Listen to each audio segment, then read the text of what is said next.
Well, welcome everyone. Some of you have travelled a long way to be here and we really do appreciate it. Angela, Angelo and Ruby have come all the way from the Philippines. Woo! And Thomas has come all the way from Germany.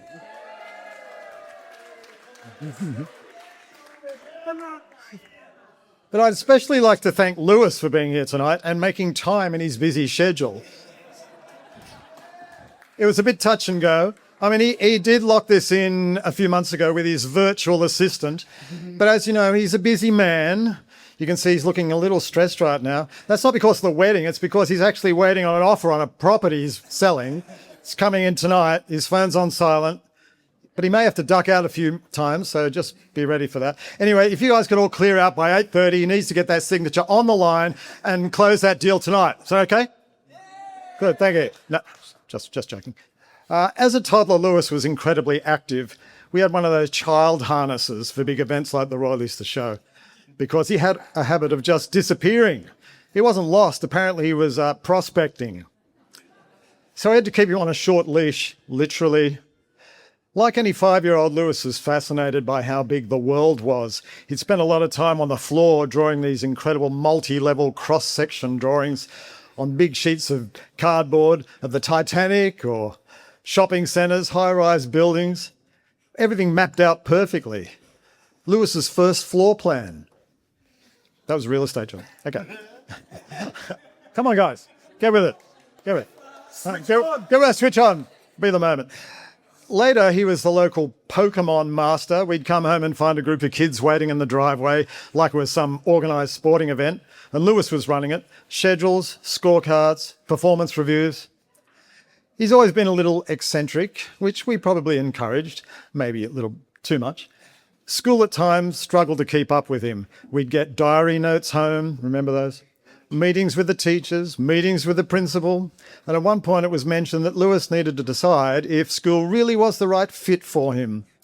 So naturally in his HSC he went on to top 2 subjects and score in the 90s, outperforming market expectations. No. He was one of the first in his class to get a job folding boxes at a mushroom farm. And in his room, he had a chart mapping out every payday, stretching out into the future for months ahead and what he could afford to buy at each point. Not just saving, forecasting, visualizing. New PlayStation, new TV, new Xbox, quarterly projections looking promising. Come on. Encourage me. He also made videos using our old Sony camera. Some were quite elaborate, lighting, props, sound effects. Some were less sophisticated. There was occasional nudity involved. Hello boys. That man. I remember Lewis asked me to draw a smiley face on his backside for a video he was making, which he described as a bonding experience. I'm still processing that. These days, his videos are usually rated G. At about 14 or 15, Lewis discovered music. Its systems and routines appealed to him. I've got to say, it did keep him off the streets just as things were starting to get a little bit spicy. So Rhonda and I were quite happy with that. Anyway, he went from his first lesson to grade 6 exams in about 18 months. Next minute, he was thinking about a future in music. And so straight after school, Lewis moved to Germany to study jazz piano. And I mean straight after school. He was on the plane before his results even came out. I wonder why. We'd Skype every week, and it was clear that he was a little underdone when it came to certain life skills. We'd see the burnt supermarket pizzas, the piles of smelly socks, and every surface of his apartment was covered in these post-it notes with Lewis's handwritten German vocabulary lists on the walls, the cupboard, the fridge. It looked less like a home and more like an SBS true crime drama. But it worked. He became fluent in German, composed incredible music, won major awards, and built great friendships. Hello, Thomas. Hey. Eventually, he came back to Sydney and gave music a serious go. He was performing, teaching, and released a great album.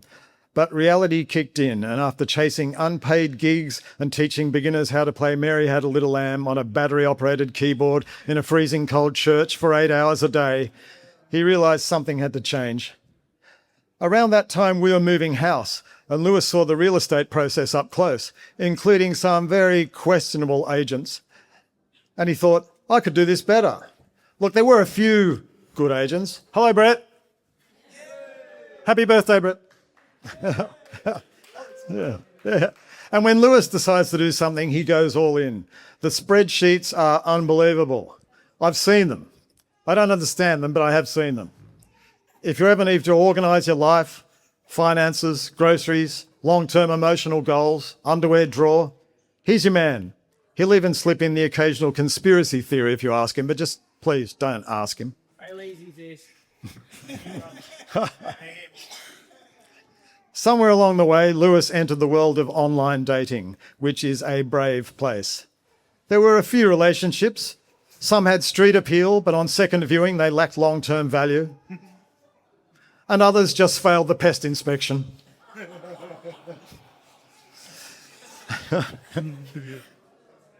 Yeah, you got one, good. Yeah. And then he met Jelia. After a couple of dates, he told us how refreshing she was. Easygoing, grounded, no dramas, a solid career. And importantly, her apartment was very impressive. Strong fundamentals, good layout, quality finishes. He saw potential. Before long, things got serious. They were talking about the future. And soon enough, they exchanged contracts with a 10-day cooling off period. That means move straight into Lewis's beautiful house at Box Hill. And now they're building a great life together. Their home is incredibly organised. Labels everywhere, systems for everything, lighting, irrigation. Seriously, get him to show it to you tonight on his phone. You can water his lily pillies from here. It's like living inside a very clean spreadsheet. Although their dog Yasha has chosen chaos, and she demands new systems and skill sets on a weekly basis. But that's okay, because Lewis has always loved the challenge, whether it's intense fitness programs or running in the rain at midnight or drinking 5 litres of water a day just because the internet tells him to. Once he commits, there's no off switch.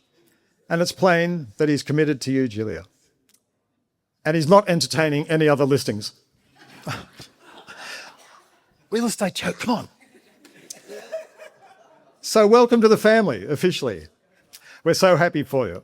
And Rhonda and I have loved watching your relationship blossom. And Jelia, thank you for everything you bring to Lewis's life, including, at times, patience. Life's not always simple, but we really believe you guys have got something special, which, like any good property investment, if properly maintained, will appreciate over time. So, ladies and gentlemen, maybe charge your glasses and let's have a toast to the happy couple. To Lewis and Jelia. Thank you very much. Well done, Russell. Ladies and gentlemen, give it up one more time for Russell.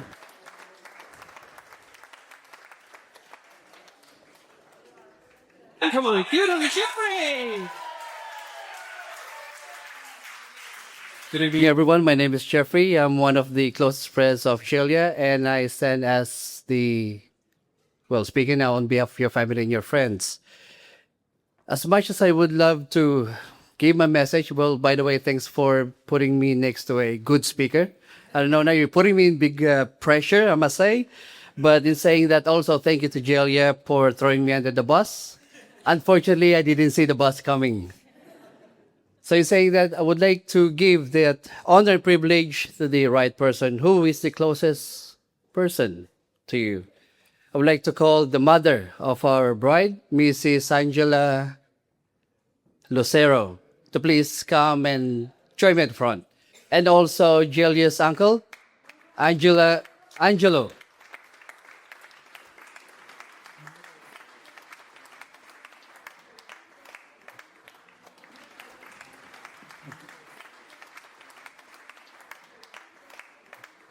So Jelia, we were just talking to your mom and to your uncle wasn't too long ago. As you know, your mother's a bit too shy to send her message, but she just wants to express her gratitude for all of your hard work and love and support, not only to her, but also to your family. She's been very grateful that until now, you never change, and still showing your love and support to them. Also, your uncle would like to send a simple message that your life with your husband, Luis, if you can put God as center of your life. Any message? No, just a message. Thank you.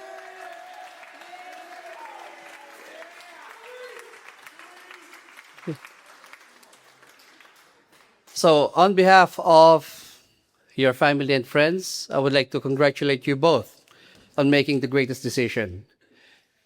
To Luis, I'd like to thank you for looking after Jelia. And we believe that, we can see that she's just very happy since the time that you guys met and start dating and all that until such time that she made a good announcement. Only one thing I believe that from the parents' point of view, as always, it's always just a matter of, showing our respect and love and support to one another. And they always, including you in their prayers. And just another thing, I believe that you're a real estate agent. And of course, Jelia is a nurse. So I believe that you guys are, I would say, perfect combination.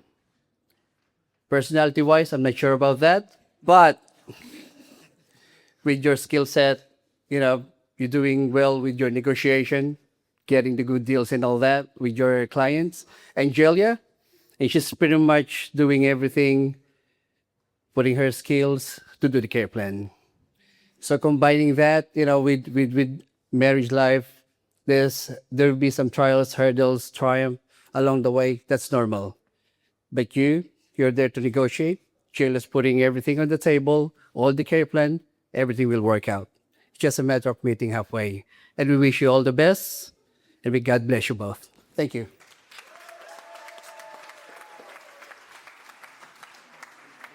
Thank you, Jeffrey. Ladies and gentlemen, one more big round of applause for Jeffrey.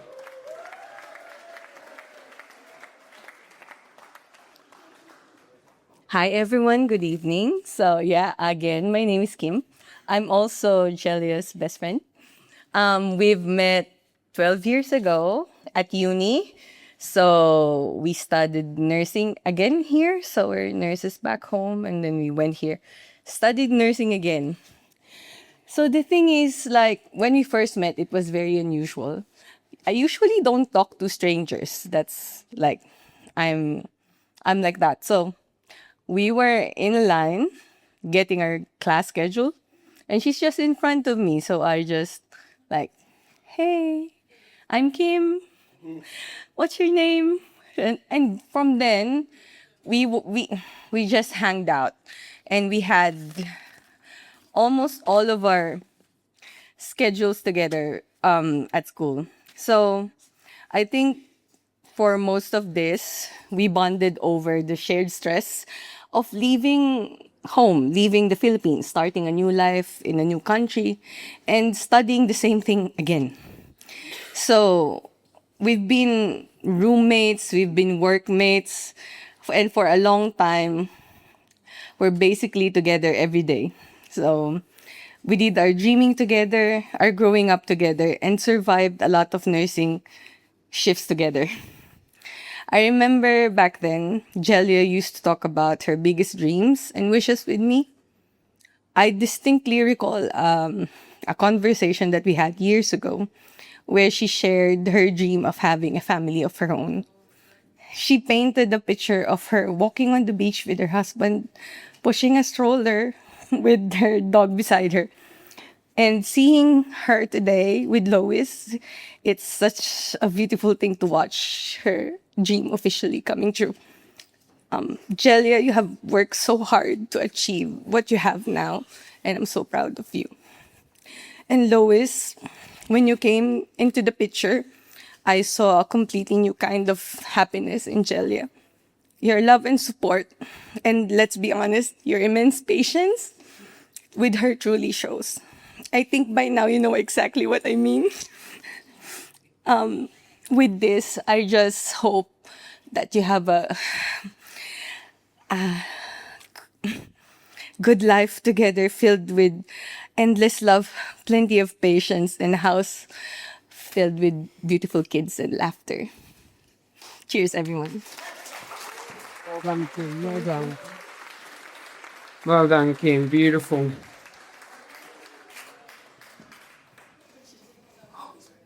Groom himself.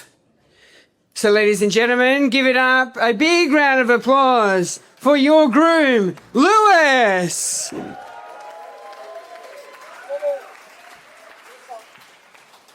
Yeah, Ripper. Ripper more. Yeah, more. Over there on table 7 there, more. Good evening, everyone. Firstly, from both Jelia and myself, thank you all so much for being here tonight to celebrate with us. Looking around the room, seeing so many people we love from so many different, distinct chapters of our lives means more to us than we can properly put into words. Before anything else, I need to start with my beautiful wife, Jelia. You have been extraordinary through this whole journey. You've somehow managed to be bride, strategist, organizer, logistics manager, negotiator, and quality control department all at once. But it's not like you were pregnant or anything, so quit complaining. In all seriousness, thank you for all that you've done to help bring today together, and I'm incredibly proud to call you my wife.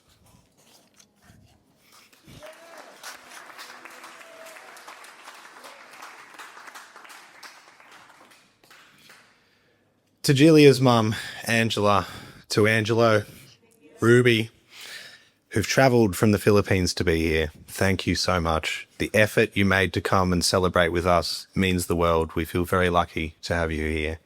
To Mac, Kim, Jeff and Michelle, Jelia's lifelong cheer squad and dear friends, thank you for always loving her, for backing her, and for being there through everything.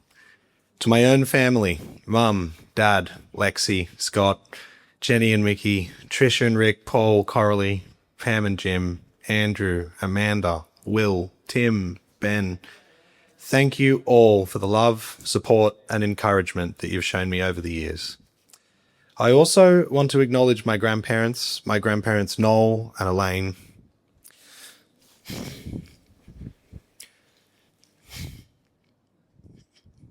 My grandparents Noel and Elaine on Dad's side and Bill on Mum's side were 3 of the finest influences anyone could hope to grow up around. To my Nana Gloria, who was here with us earlier today at the ripe old age of 96, made the effort to come to the ceremony and celebrate with us. Thank you. Having her there, of course, meant so much to us. My Uncle Paul recently did me the great honour of entrusting me with my grandfather Noel's wedding ring in the lead up to today.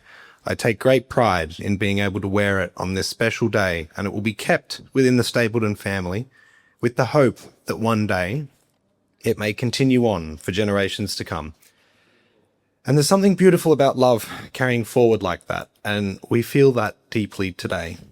To my best man, Leon, thank you. You've been a grounding force in my life for many years and one of the most dependable, genuine human beings that I know.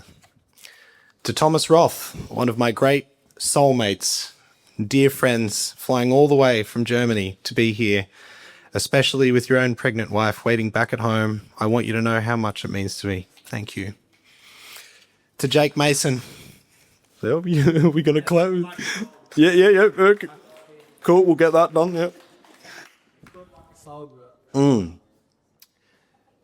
To Jake Mason, our childhood and our memories connect us forever, and it means the world having you up here with me today, brother. And to Brett Humby, thank you for generously attending a wedding that also happens to be on your birthday. That is selflessness at an elite level. To my McGrath team, thank you for your friendship, support, and for being such a big part of my day-to-day life. It means a lot to have you here. Kylie, you're included in that, of course.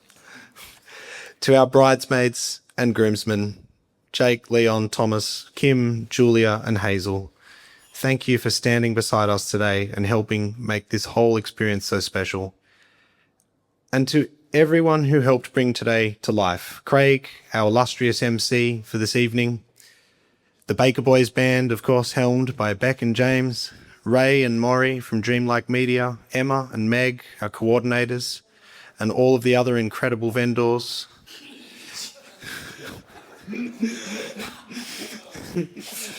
Jess at the front desk. Finally, to every single person in this room, whether family, lifelong friends, new friends, or those who've travelled near and far, thank you for being here. Your presence is the gift. Please enjoy the food, the drinks, the dance floor, and the celebration. From both of us, thank you so much for sharing this day with us. We love you all. Cheers. Bye, Jack.